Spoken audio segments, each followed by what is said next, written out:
Semangat pagi buat Bapak dan Ibu guru hebat. Di sini saya akan memaparkan aksi nyata saya terkait Merdeka Belajar.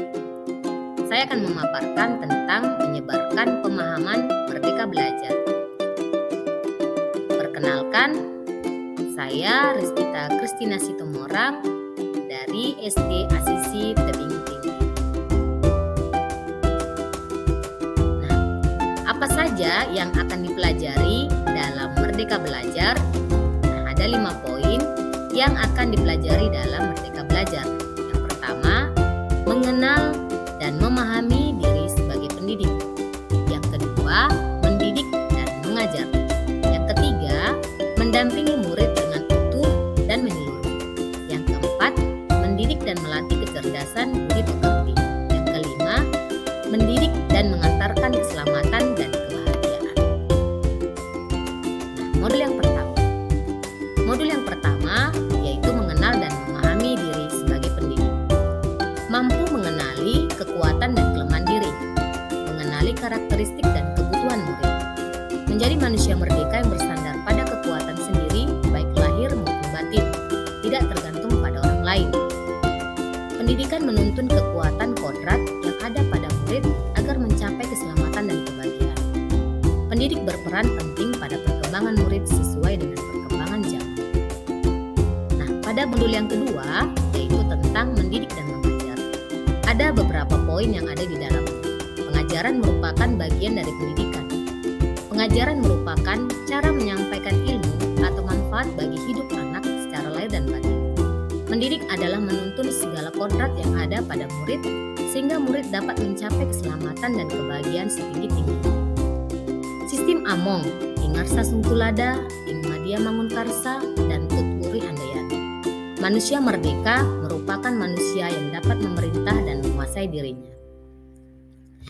Kita langsung ke modul yang ketiga, mendampingi murid dengan utuh dan menyeluruh. Pendidikan bergerak secara dinamis, menyesuaikan keadaan yang bergerak begitu cepat.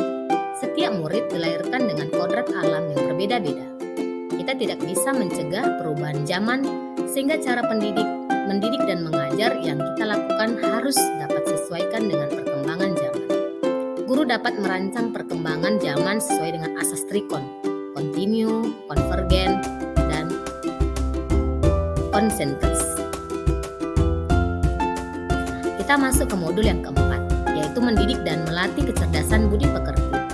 Budi pekerti merupakan hasil bersatunya gerak pikiran, perasaan, dan kehendak sehingga menimbulkan suatu tenaga. Budi pekerti juga merupakan perpaduan cipta, rasa, dan karsa. Budi pekerti murid tidak hanya dibentuk di lingkungan sekolah saja, namun di lingkungan keluarga dan masyarakat. Kodrat anak ibaratkan kertas yang sudah terisi penuh, yang berisi berbagai macam tulisan dan coretan. Sehingga tugas pendidikan adalah menebalkan dan memperjelas arti dan maksud dari tulisan serta coretan tersebut. Untuk modul yang kelima, pendidikan yang mengantarkan keselamatan dan kebahagiaan. Sebagai guru, kita tidak hanya mengajarkan ilmu pengetahuan saja, tetapi juga memantau dan membimbing murid untuk menemukan pemahaman yang bermakna. Perspektif guru tidak selalu sama dengan perspektif murid. Fungsi pendidikan adalah mengantarkan manusia atau murid agar siap hidup dan mampu mengisi zamannya. Dari paparan saya barusan, dari paparan yang saya sampaikan barusan, apa yang bisa kita lakukan? Dari paparan yang disampaikan sebelumnya, boleh saya berikan umpan balik kepada Bapak dan Ibu. Saya pikir, titik-titik, ternyata, titik-titik. Langkah kecil yang akan saya lakukan setelah ini adalah, boleh Bapak Ibu guru berikan umpan balik kepada saya.